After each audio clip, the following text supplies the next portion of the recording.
네, 안녕하십니까. 오늘은 3월 18일 월요일 사순제 5주간 월요일입니다. 오늘 독서는 다니엘서 13장 수산나 이야기입니다. 수산나 이야기. 네. 자, 그리고 수산나 이야기는 안티오쿠스 에피파네스의 상징적인 이야기입니다. 자, 시편은 시편 23편. 23편. 시편 23편 제가 23편을 했나요? 예, 했네요. 예. 자, 복음은 요한복음 8장. 요한복음 8장. 자, 연결되니까 한번 쭉 보겠습니다. 자, 오늘 다니엘서 13장 보시겠습니다. 다니엘서 13장. 다니엘서는 묵시문학인데, 묵시문학이면서도 동시에 6장까지는 미드라시 문학이고, 교훈적 이야기 스토리들, 7장부터 12장까지는 묵시문학이고, 지금 13, 14는 부록입니다. 부록. 네. 어떤 상징적인 이야기죠. 그죠? 다니엘이, 주님의 사람 다니엘이 수산나를 구하다. 이 시대적 배경은 시리아의 셀레오코스 왕조가 마이너스 200년부터 이스라엘을 통치합니다. 마이너스 333부터는 히랍 지배 시대인데 알렉산더 대왕이 이제 이쪽을 다 점령을 했고, 마이너스 320부터 이집트의 프톨레마이오스 왕조가 통치를 하고, 그러다가 이집트가 세력이 약해지니까 마이너스 200부터는 시리아의 셀레오코스 왕조가 이스라엘을 통치합니다. 식민지죠. 그 중에서도 셀레오코스 왕조 중에서도 안티오쿠스 4세 에피파네스가 이스라엘을 가장 박해를 심하게 한 시리아의 왕입니다. 그래서 안티오쿠스 4세가 저렇게 박해를 하니 이겨내자, 이렇게 하면은 그러니까 상징적인 표현으로 해서 힘내자, 이겨내자, 박해를 견뎌내자, 그런 이야기로 다니엘서가 쓰입니다. 163년경에. 네. 자, 근데 수산나 이야기에서 바빌론 시대는 지금 바빌론이고, 사람이 요아킴 수산나라는 사람인데 주님을 경외하는 여자로 나옵니다. 그리고 여기에 두 원로가 나옵니다. 재판관, 권력을 가진 재판관, 백성의 지도자로 여겨지는 재판관인 두 원로입니다. 그래서 이 원로는 두 사람이지만 안티오쿠스 4세 에피파네스를 상징하고, 수산나는 유다인을 대표하죠. 그래서 억울하게 누명을 쓰고 꼼짝 못할 공경에 빠집니다. 그러나 주님 앞에 죄를 짓느니 그냥 걸려드는 편이 더 낫겠다, 이렇게 했다는 거죠. 그래서 재판이 넘겨져서 이제 수산나를 사형에 처하게 됩니다. 사형 선고를 내리게 됩니다. 그때 수산나가 주님께 기도합니다. 주님은 다 아시는 분이십니다. 구원해 주십시오. 44절, 주님께서 수산나의 목소리를 들으셨다. 주님께서 유다인들의 목소리를 들으셨다. 그래서 주님께서 다니엘이라는 주님의 사람을 통해서 여기서는 수한나를 구하고, 또 이 의미는 주님께서 주님의 사람을 통해서 유다를 구원하시리라.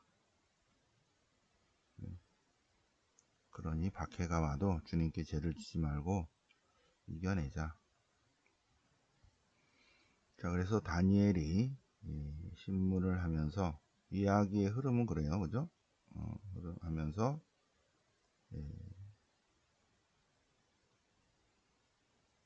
수산나를 구해낸다는 그런 얘기죠, 그죠? 59절, 다니엘이 이제 두 사람을 따로따로 신문을 해서 백성들 앞에서 그들이 거짓됐다는 것을, 거짓 증언하였다는 것을 밝힙니다. 다니엘이 두 원로에게 자신들이 거짓 증언하였다는 사실을 자기네 입으로 입증하게 해서, 그래서 회중들이 들고 일어나서 손봐버렸다. 이렇게 그날에 무죄한 이는 피를 흘리지 않고 나쁜 놈들은, 악인은 주님의 사람에 의해서 손을 봤다. 수산나는 구해지고 다니엘은 백성들 앞에서 큰 사람이 되었다. 상징적 이야기죠. 교훈적 이야기고, 그 원로들은 안티오쿠스 4세 에피파네스를 상징하고, 그리고 수산나는 유다인을 대표하고 상징하죠. 유다인들의, 박해받는 유다인들을 상징합니다. 시대는 저 바빌론으로 시대지만 이 시대라고 얘기를 못하니까, 그래서 힘들고 어려운 일이 있더라도 주님의 법을 어기지 말고 그냥 박해를 받자. 그러면 주님께서 구원해 주시리라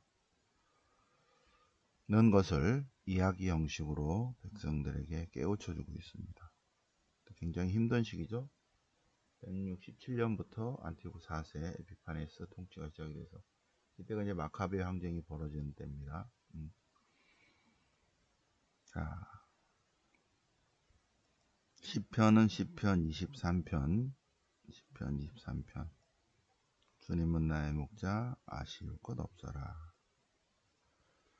주님은 나의 목자, 아쉬울 것 없어라. 푸른 풀밭에 나를 쉬게 하시고 잔잔한 물가로 이끄시니 내 영혼의 생기를 도와주시고 바른 길로 이끌어 주신다. 4절, 제가 비록 어두움의 골짜기를 간다 해도 두려워하지 않으리니, 중요한 것은 주님께서 저와 함께 계시기 때문입니다. 당신의 힘이 위안을 줍니다. 주님께서 원수들 앞에서 상을 차려주시고 제 머리에 향기를 발라주시니 제 숫잔도 가득합니다. 한평생 모든 날에 호의와 자애만 따르리니 저는 일생토록 주님 집에 사오리이다. 주님은 나의 목자, 아쉬울 것 없어라. 아쉬울 것 없는 삶, 얼마나 은혜로운 삶입니까, 그죠? 주님만이 나의 목자, 다른 것들은 별로 필요가 없다. 어둠의 골짜기를 간다 해도 주님께서 함께 계시니 든든합니다. 그리고 저는 일생토록 주님 안에서, 주님을 찬미하면서 살겠습니다. 그리스도를 통하여 그리스도와 함께 그리스도 안에서 성령과 하나 되어서 살겠습니다. 짧은 시지만 얼마나 은혜로운, 그죠? 주님 하나님 중심의 가치관을 가지고 다른 데에 집착하지 않고 오직 주님으로만 풍요로운 삶, 영적 풍요로움을 느끼는 삶. 짤막하긴 했지만 아주 은혜롭죠. 한번 23편 한번 써볼까요? 네, 시간 되시는 분들 이쪽을 좀 써주세요. 성무일도 시편을. 네. 자, 그러면 요한복음 8장. 요한복음 8장. 네. 요한복음 8장에서 가늠하다 붙잡힌 여인을 율사들과 바리사이들이 여인을 끌고 와서 왜 예수님 앞으로 데리고 와? 예수님을 모함하려고 한 거예요. 이 여자가 가늠하다가 현장에서 붙잡혔습니다. 모세 율법에는 이런 사람을 돌을 던져 죽이라고 했는데 스승님의 생각은 어떠십니까? 모세 율법을 따를까요? 아니면 모세법을 어길까요? 이들이 이렇게 한 것은 고소할 구실을 만들려고. 모세 율법대로 돌로 쳐라. 그러면 돌로 쳐라. 치지 마라. 그러면 모세 율법을 어기는 사람으로 되는 것이고, 이게 돌을 던져라 그래도 걸리고 던지지 마라 그래도 둘 다 이렇게 해라 그래도 모함을 받는 거죠. 고소 당하는 거예요. 하지 마라 하라 해도 고소할 구실을 만들려니까 둘 다 고소 당하게 돼 있어요. 어떻게? 돌을 던져라. 그러면 아니 그동안에 당신의 가르침이 사랑과 자비였는데 사랑과 자비가 아니네요. 이제 그만 가르치세요 하는 거고, 던지지 마라 모세율법을 어겨라 그러면 모세율법을 어깁니까? 당신이 유다인입니까? 요렇게 돌을 던지라 그래도 걸리고 던지지 마라 그래도 걸리는, 양쪽 다 걸리게 그러려고 잡아왔어요. 바리사이들과 율법학자, 나쁜 사람들이죠. 율법학자들과 바리사이들이 이 여자를 데리고 와서 중요한 건 예수님을 테스트하려고. 예수님을 테스트하려고. 그들은 예수님을 시험하여 고소할 구실을 만들려고 그렇게 했다. 그러자 예수님께서는 돌을 던져라 또는 던지지 마라가 아니라 너희 가운데 자기 스스로 죄가 없다고 하는 사람이 먼저 돌을 던져라. 그러자 나이 많은 사람들로부터 시작해서 하나씩 떠나갔다. 예수님께서 여자에게 그 자들이 어디 갔나?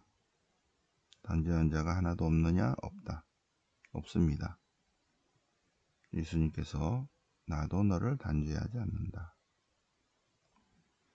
주님도 단죄하지 않는다는 거예요. 주님도 단죄하지 않으신다. 요한복음 8장 주는 메시지가 많죠, 그죠? 이거는 핵심은 6절입니다. 그들은 예수님을 시험하여 고소할 구실을 만들려고 옳았다. 그런데 예수님도 주님도 하느님도 단죄하지 않으신다. 요한복음 8장이 주는 메시지가 굉장히 많죠, 그죠? 묵상을 또 해보시고요. 성문 읽게 된 참된 신심 120항이 굉장히 중요하다고 그랬죠. 우리 완덕은 이미타시오 그리스도, 그리스도를 따르는 것이다. 그리스도를 따르는 가장 빠르고 안전한 방법은 성모님께 봉헌하는 것이다. 자, 오늘은 126항. 그러면 봉헌식이란 무엇인가? 봉헌식은 세례 갱신식이다. 성모님께 대한 참된 신심은